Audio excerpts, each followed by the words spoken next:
नमस्कार, मैं अभय शुक्ल एक बार पुनः आप लोगों के बीच में लाइव सेशन पे आया हूं और आप लोगों से निवेदन और आग्रह करता हूं इस वीडियोस को लाइक करिएगा, सब्सक्राइब करिएगा और तमाम ग्रुपों में भेजना मत भूलिएगा।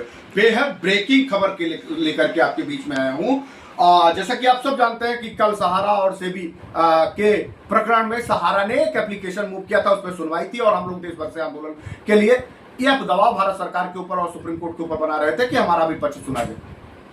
सरकार को भी संज्ञान में आया, कोर्ट को भी संज्ञान में आया और सरकार सुप्रीम कोर्ट ने जो निर्णय लिया वो निवेशकों के थोड़े पक्ष में जाता है और लेकिन इस बीच उनकी साजिशों का भी खुलासा होता है। मैंने पहले भी कहा था, आज भी दोहरा रहा हूं और आज इसको प्रमाणित करके हुए दिखा रहा हूं। जो लोग जियो सहारा जय सहारा कहते हुए लोगों को गुमराह कर रहे थे कि 3 गुना से ज्यादा संपत्ति है, 10 गुना से ज्यादा संपत्ति है, ये प्रॉपर्टी बिकेगी, 88 प्रॉपर्टियों से सहारा के पीड़ित एजेंटों का, निवेशकों का कल्याण हो जाएगा, सहारा की कंपनी खुल जाएगी। मैं सुना रहा हूं, आप दिल थाम करके देखिएगा और जवाब उनसे मांगिएगा कि वो क्या कह रहे थे और आंदोलन के लोग क्या कह रहे थे और क्या हो गया। मैं एक खबर आपके बीच में ले आ रहा हूं कि जैसे कल सुप्रीम कोर्ट में फैसला आया, अभी उसकी कॉपी अपलोड हो पाई कि नहीं हो पाई है, मुझे इसके बारे में अभी तक कोई जानकारी नहीं है कि उसमें क्या डिटेल है। लेकिन अखबारों ने क्या कहा, अमर उजाला जैसा पत्र प्रतिष्ठित अखबार लिखता है, सबसे पहले अपनी कॉलम बना करके लिखता है कि संपत्तियों की अनुमानित कीमत 12,000 करोड़। किसने कहा? क्या सुप्रीम कोर्ट ने कहा? क्या जन आंदोलन मोर्चा के आईए ने अनुमानित कीमत लगाई थी?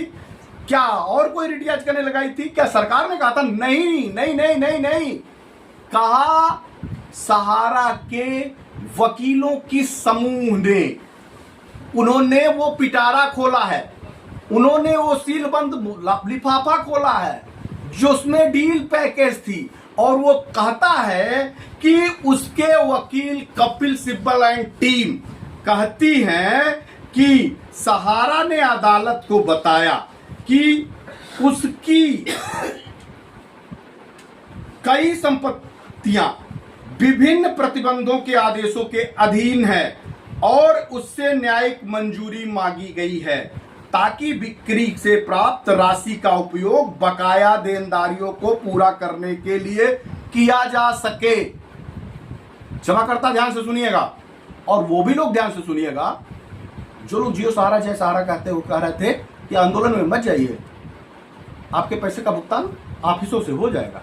जरा सुन लीजिएगा क्या कहती है, क्या कहती है उनकी टीम, सहारा की टीम सुप्रीम कोर्ट में क्या कहती है, कितना अनुमानित टीम लगाती, कितना कहती है, मैंने तो ऊपर ही बता दिया है। हाँ कहती है, लेकिन फिर से दोहराऊंगा।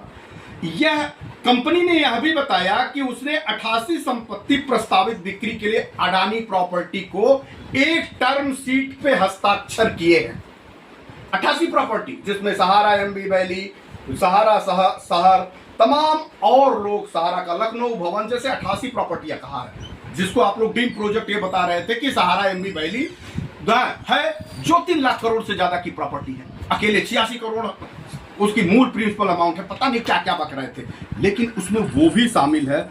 और सहारा की ओर से वरिष्ठ अधिवक्ता कपिल सिब्बल ने अदालत को बताया कि संपत्तियों की बिक्री से प्राप्त धनराशि जो अनुमानित, फिर से कह रहा हूं, प्राप्त धनराशि जो अनुमानित 12 करोड़ से अधिक है, 12,000 करोड़ से अधिक है, 12,000 करोड़ से अधिक है, 12,000 करोड़ से अधिक है। ये हम नहीं कर रहे, कपिल सिब्बल कर रहे, कपिल सिब्बल कर रहे, सहारा के वकील कर रहे हैं। 12,000 करोड़ से अधिक है, 12 लाख करोड़ नहीं कर रहे हैं। फिर से सुन लो, 12 लाख करोड़ नहीं कर रहे हैं, बंद लिफाफा खुला है, 12 लाख करोड़ नहीं कर रहे हैं, 12,000 करोड़।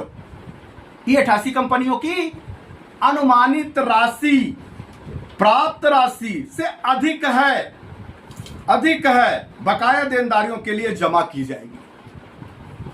अब आगे सुन लो क्यों की जाएगी। 9,000 करोड़ रुपए इन चोरों के समूह को बचाने के लिए और 3,000 करोड़ मौज उड़ाने के लिए, जिसमें कपिल सिब्बल के शायद फीस भी होगी बचाने के लिए। यही तो 9,000 करोड़ रुपए कपिल सिब्बल ने तुम ठेका ले लिया कि तुम चारों पांचों लोगों को क्लीन करके तुमको विदेश भागने का पूरा, आने जाने का पूरा मौका दे दूंगा, सरकार कुछ नहीं तुम्हारा बिगाड़ पाएगी, और 3000 करोड़ रुपए में हम लोगों का माल मटेरियल करने का, उड़ाने का व्यवस्था बना देना इनडायरेक्ट रूप में। बिक्री, केंद्र ने बिक्री प्रस्ताव को सही बताया, ये भी ध्यान से सुनिए, केंद्र ने बिक्री प्रस्ताव को सही बताया, बिक्री प्रस्ताव को सही बताया। सॉलिसिटर जनरल तुषार मेहता ने कहा कि प्रस्ताव उचित प्रतीत होता है, सरकार कैटेगरी में आती है, सरकार कैटेगरी में आती है। सॉलिसिटर जनरल ने बताया प्रस्ताव उचित प्रतीत, मतलब 12 लाख की करोड़ की जमीन को 12,000 करोड़ में बेच दो सर, प्रस्ताव उचित नजर आता है। जब तक नहीं देखा था तब तक कुछ भी, देखिए कागज आने के बाद आदमी अपनी मूल्यांकन करता है। हाँ, लेकिन इस पर केंद्र सरकार की ओर से विचार किए जाने की आवश्यकता है। प्रस्ताव उचित है लेकिन इस पे केंद्र सरकार की ओर से विचार किए जाने की आवश्यकता है, मतलब डर डर के अपना समर्थन सहारा के बिक्री के लिए दे रहे हैं, डर डर के। अरे वाह, ये आंदोलन की ताकत है, ये लोगों की ताकत है, ये हमारी वोट की ताकत है, ये हमारी लड़ाई की ताकत है कि सरकार को डर लग रहा है कि हम सीधे दे देंगे प्रस्ताव तो क्या हो जाएगा, क्या हो जाएगा, हमारी सरकार चली जाएगी, हमारे बिहार का चुनाव प्रभावित हो जाएगा और जगहों पे प्रभावित हो जाए, इस नाते डर डर के दे रही है। हाँ, लेकिन इस पर उन्होंने अनुरोध किया कि सभी मंत्रालयों, वित्त मंत्रालय, कॉर्पोरेटिव मंत्रालयों, हाँ, से संबंधित कॉर्पोरेटिव मामलों के सचिवों को भी इसमें शामिल किया जाए, सचिवों को इसमें शामिल किया जाए।